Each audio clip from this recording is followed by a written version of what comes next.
La inflación estadounidense superó el 4% en abril de 2021, algo que la Reserva Federal interpretó como inflación transitoria. No fue hasta marzo de 2022 cuando decidió llevar a cabo la primera subida de tipos. Llegó tarde a ese ciclo de endurecimiento monetario, provocando así la mayor pérdida de poder adquisitivo de los ciudadanos occidentales de la historia reciente. En estos momentos, la Reserva Federal ha decidido mantener los tipos de interés en el rango 5,25-5,5%, mientras que la economía parece que va camino de un precipicio. Los mercados están volviendo a interpretar que la Fed vuelve a ir retrasada.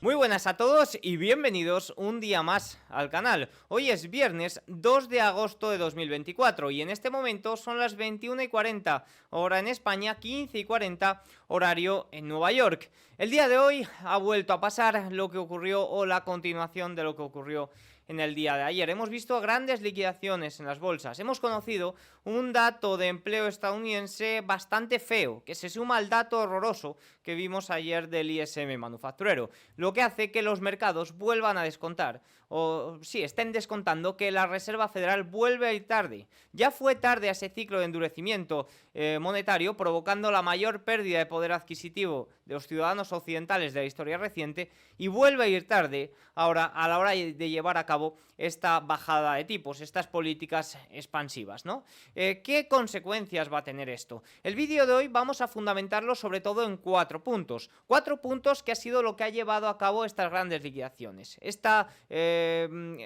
hecho de que la Reserva Federal vaya detrás de la curva. Vamos a empezar por lo que ya comentamos en este canal por primera vez el 8 de julio. Ahí es cuando cambió un poco la perspección de los datos objetivos que venimos siguiendo sobre el sentimiento. Ya no era un sentimiento alcista de las primeras semanas de julio, sino que veíamos como el sentimiento en cuanto a fontanería de mercado, en cuanto a mercados de opciones, se estaba empezando a deteriorar. Ese fue el primer aviso. A partir de ahí se han ido sucediendo acontecimientos. El gran miedo que tenía yo para este mes de julio era que la desaceleración económica llegara de una forma mucho más rápida.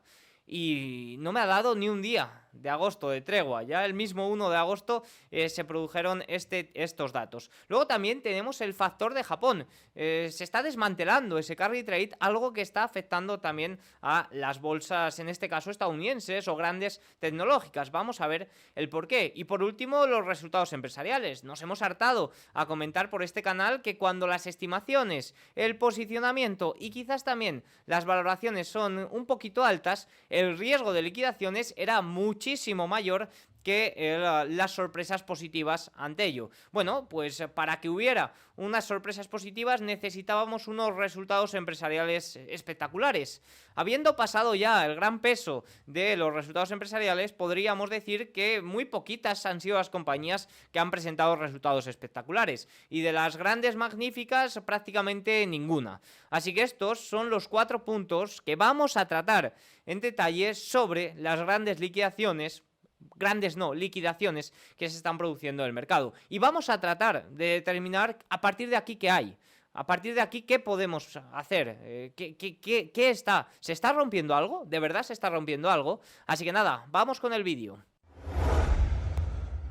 Vamos a empezar hablando del sentimiento deteriorado. Dentro de este sentimiento deteriorado vamos a ver diversos puntos. El estacional, vamos a ver el mercado de opciones, toda esa gama positiva que impulsaba a inicios de julio y que se ha ido deteriorando, ha ido cambiando a ser un lastre, y luego vamos a observar un poquito la liquidez. Estacionalmente hablando, ya sabíamos que la primera mitad de julio es el periodo estacional más alcista del año. Tanto S&P 500 como Nasdaq registran grandes entradas de asignaciones pasivas por parte de rebalanceos trimestrales y semestrales que se juntan en estas dos primeras semanas de julio. Estacionalmente hablando, también conocemos que el 17 de julio suele marcar el techo de ese rally de verano. Oye, se ha clavado, porque el día 16 de julio fue cuando se marcó el techo. A partir de aquí, a partir de este 17 de julio, bueno, pues sí que es cierto que los últimos 9 años en el S&P 500, hasta este año, se mantenía un sentimiento positivo. Este año ha logrado cerrar por 10º año consecutivo el S&P 500 en positivo el mes de julio. No así el Nasdaq 100, que por primera vez en 17 años ha cerrado en negativo el índice Nasdaq 100. Por tanto, no ha logrado mantener ese positivismo de las primeras semanas de julio. Estaba y está siendo un año espectacular. Fíjense que a fecha de 16 de julio el S&P 500 marcó su 38º máximo histórico del año, algo que nos teníamos que remontar hasta 1995, un año que también fue espectacular, para ver algo similar. Sin embargo, ya fue el día 8 de julio cuando se empezaba a ver que algo no iba bien. Nos decían los seguidores de Flujos, los compradores están llenos y se están quedando sin municiones después de que los mejores días de negociación del año ya estén detrás de nosotros. Y también nos advertían que no estaban comprando esta caída cuando se empezó a crear a partir de ese 16 de julio y que las coberturas a la baja, las coberturas para tratar de cubrirse, estaban aumentando. Básicamente, ¿por qué nos decían que los compradores estaban llenos? El principal motivo para ver que el deterioro o que el sentimiento se estaba deteriorando no era bajista, pero por sentimiento contrario, porque estábamos viendo cómo el sentimiento era tan positivo, la gamma era tan positivo, el posicionamiento tanto de los CTA como de todo el mundo era tan elevado, que tú cuando tienes un posicionamiento tan elevado lo único que puedes hacer es soltarlo. No sé si me entiendes, porque no puedes comprar más, no hay. Fíjense, los compradores están llenos, que es la frase que a mí se me quedó grabada ese 8 de julio. Los compradores están llenos y se están quedando sin municiones. Y eso es un poco lo que estaba pasando. De hecho, esas 2 primeras semanas de julio las estaba manteniendo una gamma larga en el mercado de opciones que impedía ir contra tendencia. A medida que se acercó el vencimiento y todo esto desapareció, fue cuando hemos visto ese incremento de la volatilidad. Fíjense, agosto es el peor mes del año para los flujos de capital de acciones. Ya hemos visto que las 2 primeras semanas de julio son las más positivas y vemos como agosto es el mes más negativo para esto. Agosto es típicamente el mes con mayores salidas de capital del año, ya que las asignaciones están más completas. Fíjense, desde 1950 la primera mitad de agosto es el 5º peor periodo de 2 semanas para el año del S&P 500. Bueno, oye, quinto peor periodo del año, fíjense que estacionalmente es incluso positivo o ligeramente positivo. Ahora, ¿qué ocurre en el Russell 2000? Desde 1983 la primera mitad de agosto es el 2º peor periodo de 2 semanas del año para el Russell 2000. Además de esta estacionalidad más negativa que es habitual las primeras 2 semanas de agosto, pues también tenemos este año todo el tema electoral.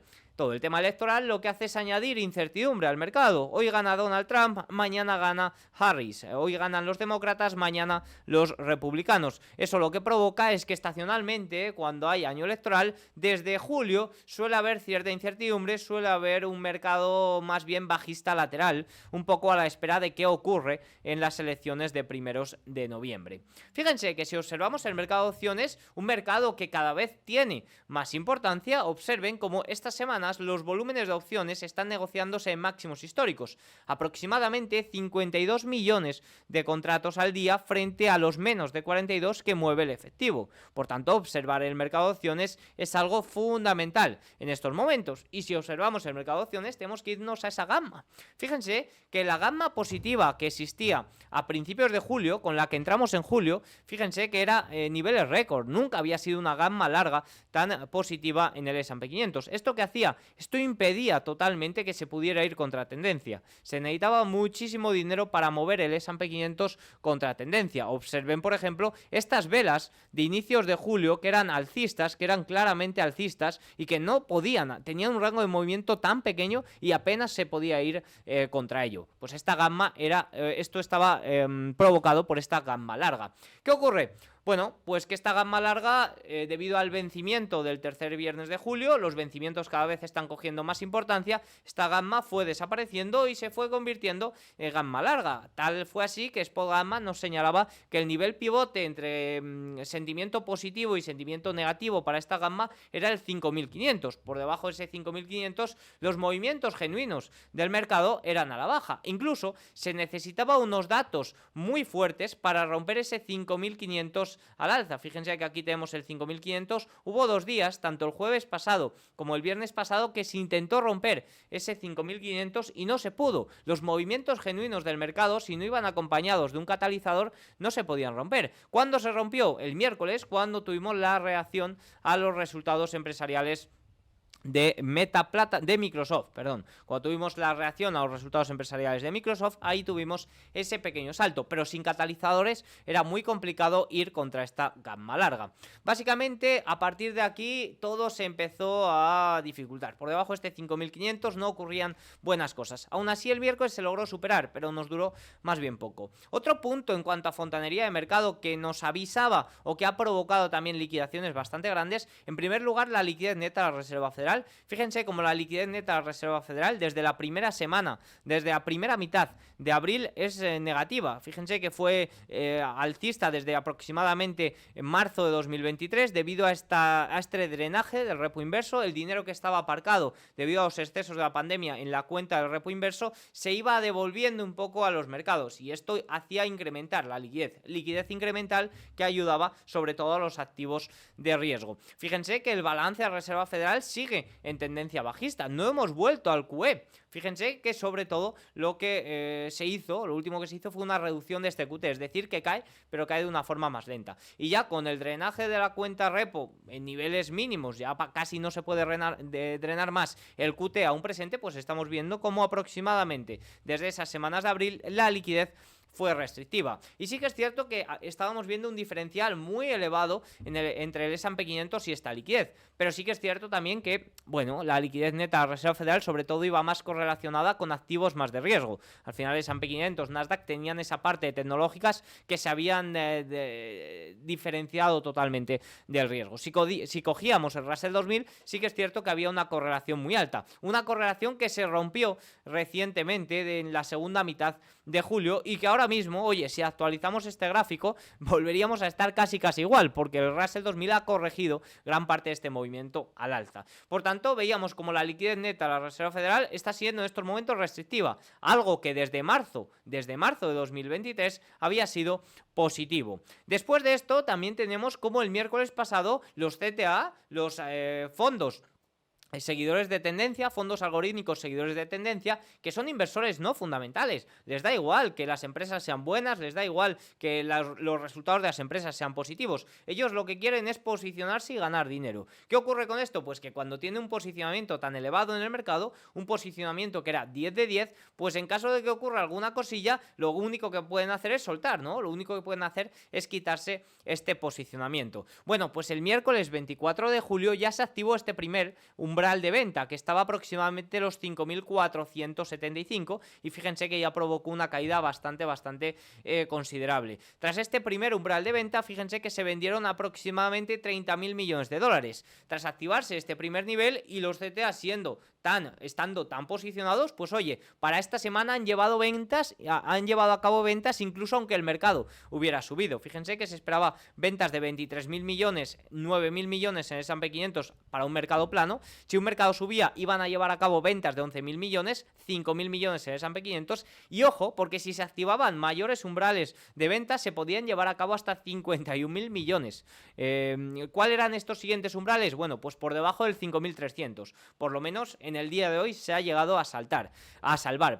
¿Estos niveles de venta se pueden activar para la semana que viene? Bueno, la semana que viene cambia. Esto va cambiando cada semana. El lunes tendremos nuevas actualizaciones, pero en principio por debajo del 5.300 es cuando se podrían activar estos niveles. Veremos a ver también si varía la venta, porque la venta, oye, son bastante grandes en caso de que se alcancen esos umbrales. Dicho esto y conociendo ya el posicionamiento, pues vamos a ver qué ha sido lo que ha acelerado estas liquidaciones, ¿no? Porque estos datos más de fontanería, de flujos, de estacionalidad, pues nos iban marcando un poco la dirección o que no iba algo bien. Pero vamos a ver qué ha sido lo que ha provocado estas ventas, sobre todo de estos 2 primeros días de agosto. Con la inflación claramente estabilizada, el enfoque de la Reserva Federal y los seguidores de sus movimientos cambió de la inflación hacia la economía y hacia su segundo mandato, que es un empleo ajustado. La inflación en Estados Unidos lleva ya 12-13 meses estabilizada, por encima del objetivo, pero estabilizada, es decir, sin grandes riesgos de que pueda ir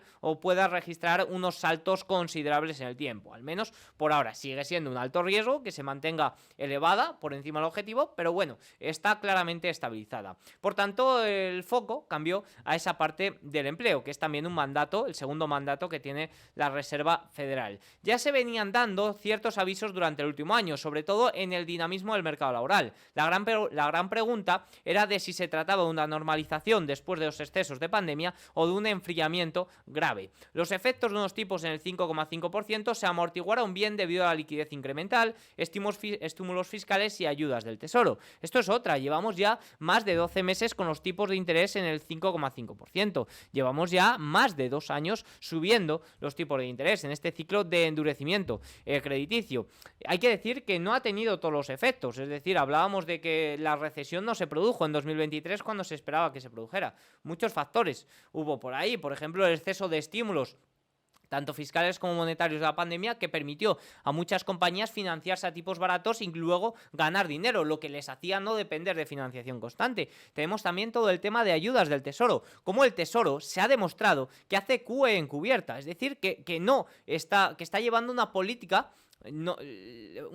fiscal que a su vez está ligada con la monetaria, que va en contra de lo que está haciendo la Reserva Federal. La Reserva Federal trata de llevar políticas duras, políticas de endurecimiento, mientras que las políticas fiscales van más bien por la expansión. Por tanto, esto está haciendo una QE encubierta, está haciendo que no se logren trasladar al mercado todos los efectos de la Reserva Federal y que se trasladen, quizás de una forma incluso más directa, porque los efectos del Tesoro son más directos, este tipo de estímulos en vez de correcciones. Tiene un vídeo muy bueno sobre esto mi amigo Javier del Valle. Revisen su canal de YouTube porque explica muy bien estas ayudas del Tesoro que se han demostrado que son efectivas para llevar este QE ahora mismo, recientemente, con un informe. Lo comenté también un día en un vídeo, pero recomiendo más que vayan a ver el de Javier del Valle porque lo explica muchísimo mejor que yo. El problema es que todo esto tiene un final. Al final, estímulos fiscales derivados de la pandemia, estas ayudas del QE, esta liquidez incremental, pues ya estamos viendo que tiene un final. Y más de un año con estos tipos de interés pues no es para nada positivo y este final se va acercando. Sí que ha habido ciertos datos que estaban empezando a avisar. Ya vimos el ISM manufacturero del mes pasado, el de servicios también, las peticiones semanales de subsidio las hemos ido siguiendo como estaban alcanzando cotas bastante elevadas hasta que llegó el ISM manufacturero de ayer, que fue horroroso. Y hoy hemos tenido datos de empleo que también han ido en esa dirección. Y esto no ha acabado, porque el lunes conoceremos el ISM de servicios, el dato que realmente a mí me importaba para agosto, pero se han adelantado todos estos. Analizando los datos de empleo, sí que es cierto que han sido muy débiles, pero hay que decir que no es nada nuevo. Hay que decir que están siguiendo la tendencia que venimos desde hace casi más de un año pronosticando por este canal. Quizás lo más relevante o lo que más ruido ha hecho, que quizás incluso lo pueden ver en algún medio, es la activación de esta regla SAM, que es la regla que predice las recesiones. Ahora veremos algunos más detalles sobre ello. Pero sin duda lo que me quedo de esta reacción del mercado ha sido, a esta reacción de los datos de empleo ha sido la reacción del mercado, que está descontando, como vemos, totalmente que la Reserva Federal va muy retrasada. Fíjense, si vamos a analizar en detalle la encuesta, los datos de empleo, si nos vamos a la encuesta de establecimientos, vemos que la economía de Estados Unidos agregó 114.000 empleos en julio de 2024. Esto se trata del dato más bajo desde abril de 2024. Ojo, del dato más bajo de abril de 2024 ya revisado. No se crean que el titular de abril de 2024 fue 97.000, un aumento de 97.000 nóminas. No. Fue un aumento mucho mayor. Ya saben cómo funciona todo esto. Y si no, observen, como suele ser habitual, las revisiones siempre son a la baja. Mayo fue revisado a la baja en 2.000, de más 218.000 a más 216.000. Y junio se revisó a la baja en 27.000.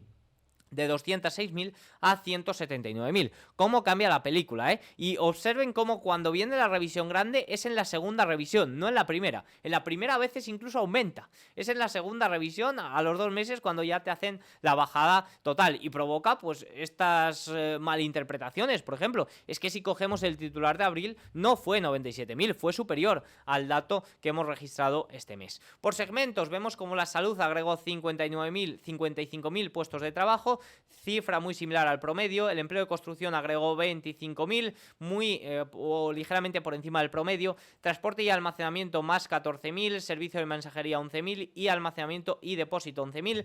Empleo de asistencia social contribuyó en más 9.000, aunque sí que es cierto que por debajo del promedio, que estaba en 23.000. Sector de información disminuyó en 20.000. Perdón, ha cambiado poco, lleva todo el año siendo a la baja, y el empleo público se mantuvo en más 17.000, sí que es cierto que un poquito por debajo de lo que solía ser habitual. Un último punto también muy importante de esta encuesta de establecimientos es ese nacimientos-muertes, esa tabla de Excel que no es más que las estimaciones de las empresas que nacen y las empresas que mueren, y no sé cómo lo hacen, no me pregunten cómo lo hacen, porque si no lo saben los analistas de Bloomberg, como vamos a ver, mucho menos lo sé yo, pero el caso es que todos los meses da positivo. Fíjense, el modelo nacimientos-muertes, que es una estimación de empleos que generan nuevas empresas y las cierran, sumó 246.000 este mes. Si vemos que el dato general ha sido de 114.000, esto significa que si no llega a ser por este modelo de nacimientos-muertes, el dato de nóminas de este mes habría sido negativo. Fíjense lo que dicen algunos analistas de Bloomberg. Además, dado que el modelo de nacimientos y muertes de la Oficina de Estadísticas Laborales sigue sobreestimando el empleo a partir de la creación neta de nuevas empresas, creemos que el ritmo subyacente de crecimiento mensual del empleo probablemente sea inferior a 100.000, por debajo del ritmo consistente con una tasa de desempleo estable. Esperemos que la tasa de desempleo siga aumentando y llegue a 4,5 para finales de año. No solo es probable un recorte de tasa de septiembre, sino que ahora se está incluso considerando un recorte de 50 puntos básicos. Y vaya que si se está estimando, más del 70% de probabilidades para un recorte de 50 puntos básicos en septiembre. Si nos vamos a la encuesta de hogares, vemos que a diferencia de otros meses, cuando la encuesta de nóminas iba al alza y la encuesta de establecimientos responsable de sacar el dato de nóminas iba al alza y la encuesta de hogares iba a la baja, pues este mes por lo menos el signo ha ido en la misma dirección en ambas encuestas. Fíjense que el número de personas empleadas aumentó en más 67.000 en la encuesta de hogares, por tanto vemos aumento de 114.000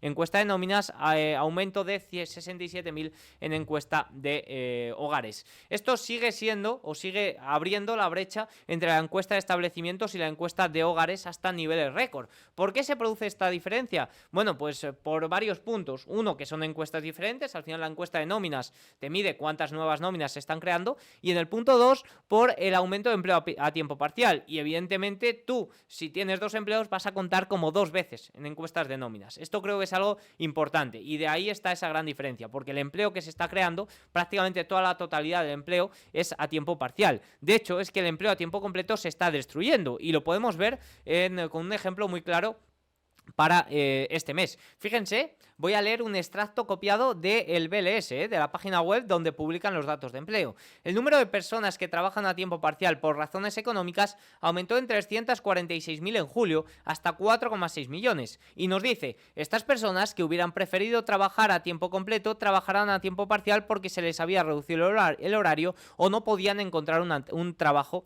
a tiempo completo. Pero fíjense, estos son matemáticas básicas. Si la encuesta de hogares nos ha mostrado un aumento de 67.000 personas empleadas, y vemos que ha habido un aumento de 346.000 de empleos a tiempo parcial o de personas empleadas a tiempo parcial, eso significa que lo que falta, es decir, que la resta entre 346.000 y los 67.000, que ha sido el dato total, es la pérdida de empleos a tiempo completo. En definitiva, lo que nos muestra esta encuesta es que la tasa de desempleo ha saltado del 4,1%, más exacto, del 4,05% que fue la última tasa de desempleo, al 4,25%, que se redondea a 4,3%, muy por encima de las estimaciones, que era un dato redondeado a 4,1%. Esto lo sitúa en la tasa más elevada desde octubre de 2021. Sí que es cierto que hay que hacer un pequeño apunte, porque hay un factor que ha sumado 0,2, que es un factor estacional, es un factor que se debe de ir revertiendo los próximos meses, que es el huracán Beryl, que provocó unos despidos temporales de 249.000, lo que hizo que la tasa de desempleo sumara 0,2. Es decir, que la tasa de desempleo a lo mejor habría sido de un 4,1 o de un 4,15, una cosita así. No cambia mucho, la verdad, la dirección es un poquito la misma. Sin duda, uno de los puntos más importantes es este tema de la regla SAM, que probablemente esté en todos los medios. Esta regla lo que suele hacer es predecir las recesiones, es decir, es una regla no económica, pero sí estadística, que oye, que pronostica que siempre que se activa, pues la recesión se produce. ¿Cómo se mide esta regla? Esta regla es muy sencilla de medir y es el promedio de las tres últimas tasas de desempleo, y esta debe de superar en 0,5 la tasa de desempleo más baja de los últimos 12 datos, ¿no? ¿Y qué ocurre? Bueno, pues que si cogemos el redondeo a un decimal, la tasa, la regla SAM se activa. Si cogemos el redondeo a 2 o 3 decimales, la regla SAM está a puntito de activarse, pero no lo hace. Ahora, todos los analistas y todos los pronosticadores han dado esta regla por activada. Por tanto, yo no soy nadie para poner esta pega, pero bueno, la pongo igual. Fíjense que la tasa de desempleo de hace 3 meses fue 3,96, de hace 2 meses, perdón, fue 3,96, redondeada a 4. La tasa de desempleo del mes pasado fue 4,05, redondeado a 4,1, y la tasa de este mes ha sido 4,25, redondeado a 1. Lo que ocurre es que todos los redondeos de los últimos 3 meses han sido redondeados al alta. Esto nos da un promedio de 4,087. Se debería de tener en cuenta una cifra más baja de 3,587 en los últimos 12 datos para salir de la ecuación, para que se activara esta regla SAM. ¿Qué ocurre? Que la tasa de desempleo de julio de 2023 era de 3,5%, es decir, que si se cuenta ese dato sí que se activaría, pero ese dato sale de la ecuación porque es el 13º dato más atrás que tenemos, es decir, al salir ese dato de la ecuación, el dato más bajo que tenemos en los últimos 12 meses está redondeado a 3,7, por tanto, debería de ser un dato redondeado a 2 mínimo de 3,65. Básicamente, que si contamos 2 decimales no se ha activado, pero todos los analistas cuentan un decimal y dicen que se ha activado. Por tanto, yo no soy nadie, esta regla se ha activado. Independientemente de si se ha activado o no, no voy a discutir con nadie de si se ha activado o no, esto no cambia nada. La dirección es la misma, esta regla significa que el empleo se está deteriorando, lo está haciendo de una forma muy rápida y nos muestra que siempre que lo hace, oye, el empleo suele tender a dispararse. Una vez que el empleo se enfría y activa ciertas cotas, se dispara muchísimo ese enfriamiento laboral.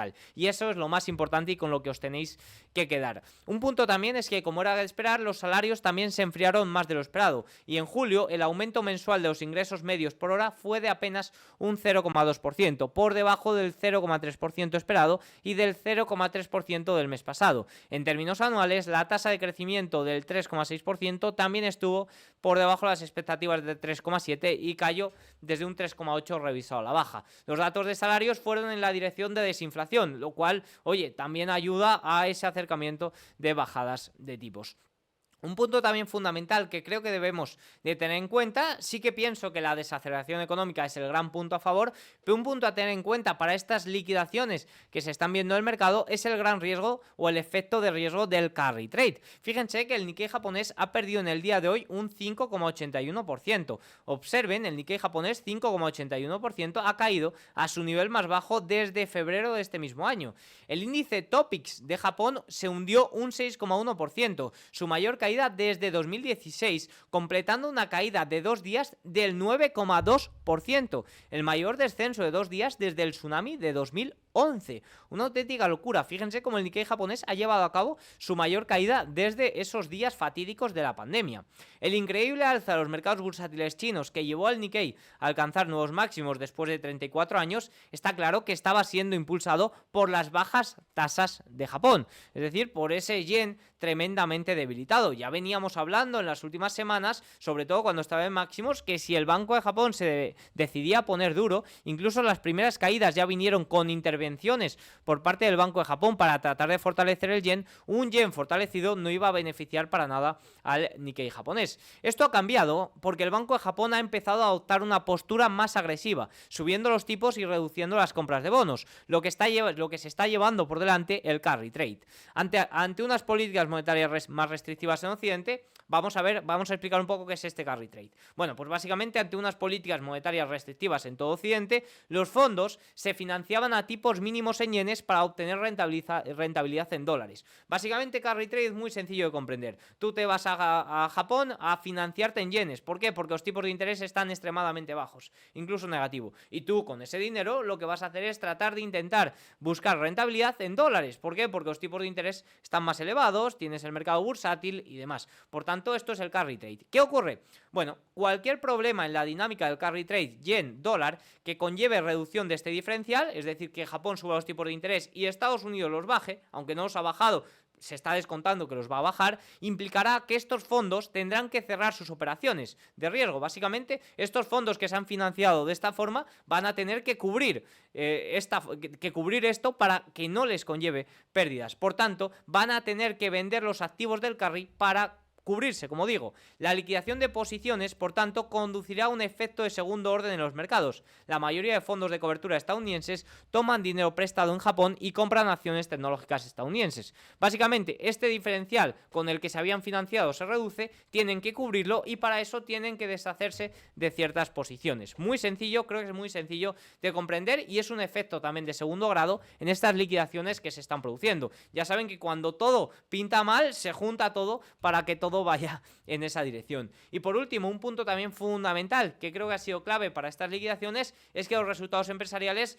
no han sido espectaculares. Fíjense que la volatilidad ha sido altísima. El valor medio del S&P 500 se ha movido más o menos 5% en las ganancias. La temporada de resultados ha sido la más volátil desde la crisis financiera. Bueno, sí que es cierto que hemos ido telegrafiando muy bien la situación, sobre todo de las 10 mayores compañías del índice S&P 500 y los efectos que podía tener sus resultados empresariales en el mercado. Evidentemente nadie sabe lo que te puede presentar, pero sí que es cierto que jugábamos con las probabilidades de que había mayor probabilidad de riesgo que de sorpresas. Fíjense, a los que llevaban con unas revisiones, bueno, las grandes tecnológicas, fíjense que llevaban, el top 10 venía a estos resultados empresariales con unas revisiones tremendamente al alza. Fíjense que desde julio de 2023 las revisiones del EPS, del beneficio por acción, habían sumado un 22%, mientras que a S&P 500 un menos 1% y al resto de compañías un menos 7%. Es decir, las estimaciones venían hinchando un poco las compañías. Si observábamos el posicionamiento era muy elevado para los 10 principales valores. Era de 10 de 10 cuando vino el resultado empresarial de cuál fue la primera compañía en presentar, fue Google. Cuando los resultados de Alphabet el posicionamiento era 10 de 10,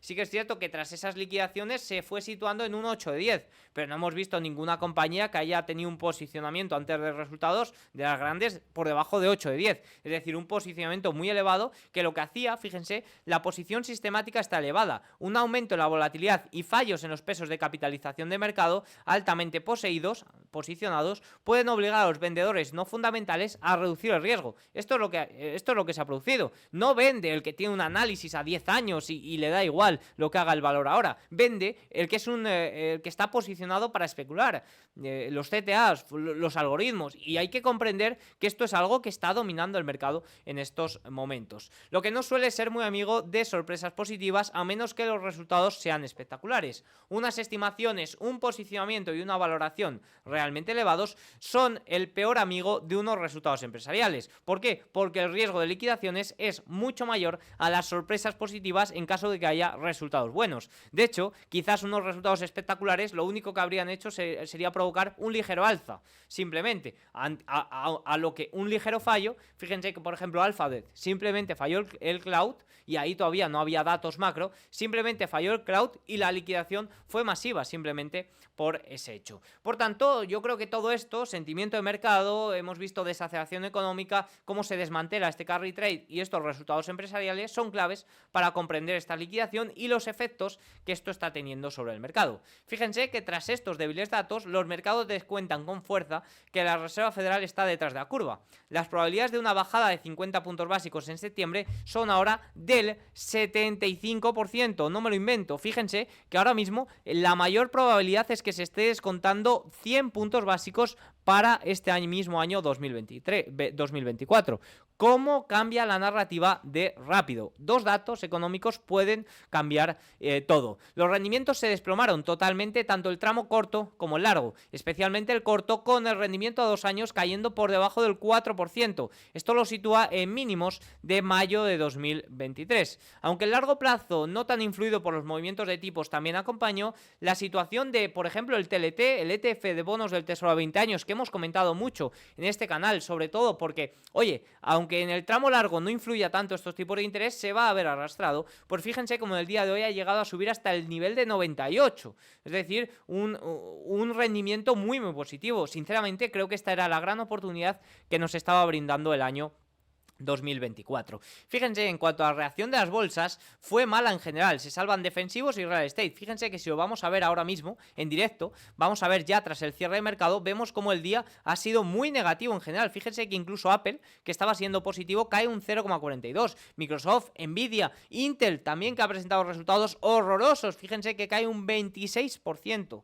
Horrorosos los resultados de Intel. Amazon, que presentaba resultados y fallaba algunas estimaciones, unos resultados mixtos. Fíjense, menos 8,93. Se salva un poco de salud, se salva un poco de consumo defensivo, se salva un poquito de real estate porque se acercan las bajadas de tipos, pero es lo único que se salva. El índice VIX del miedo llegó a alcanzar el nivel de pánico. Fíjense que ha cerrado en estos momentos, ya al cierre, ha cerrado en 23,44, pero llegó a alcanzar el nivel de 30, es decir, llegó a alcanzar niveles muy elevados. Y otros indicadores más cuantitativos, como el TEDx, que es un índice que mide la demanda de protección contra eventos de riesgo de cola en los mercados financieros, se disparó. Fíjense que este índice, que es un poco un índice de protección, de ver un poco cómo se están cubriendo o cuándo se están cubriendo, ha alcanzado niveles muy elevados, niveles que van acompañados de correcciones de 2022, de correcciones de 2020, de correcciones de 2018, de correcciones de 2016. Evidentemente, que alcance estos niveles no implica que vaya a haber una corrección como las de 2022, o como la de 2020. Puede haber simplemente una corrección, pues como aquí, como la de 2018, ¿no? Esa corrección preelectoral. Esto puede ser también un indicador de todo eso. El oro sí que es cierto que se ha fortalecido durante buena parte del día. Finalmente ha cerrado sin grandes cambios. Creo que ha cerrado menos 0,38, pero ha alcanzado nuevos máximos históricos el día de hoy. Y el dólar, que hablaba ayer de que, oye, podía funcionar un poco como divisa refugio, no como inversión en dólar, no como activo refugio, sino como divisa refugio, ¿no? Con un poco de seguridad. Bueno, pues el día de hoy la han liquidado total, o sea, ha sido un timing perfecto el mío, para que vean, esto lo hago para que no me sigáis, por favor, no me sigáis, cometo muchos errores, os lo advierto, y no todos los análisis son positivos. El dólar, menos 1,09, grandes liquidaciones debido a ese descuento de bajadas de tipos. Aún así, bueno, ahora comento sobre ello. ¿Cuál es el plan de acción? Bueno, vamos a ver, el S&P 500, no me va a dar tiempo a ver todo el cierre de sesión el día de hoy,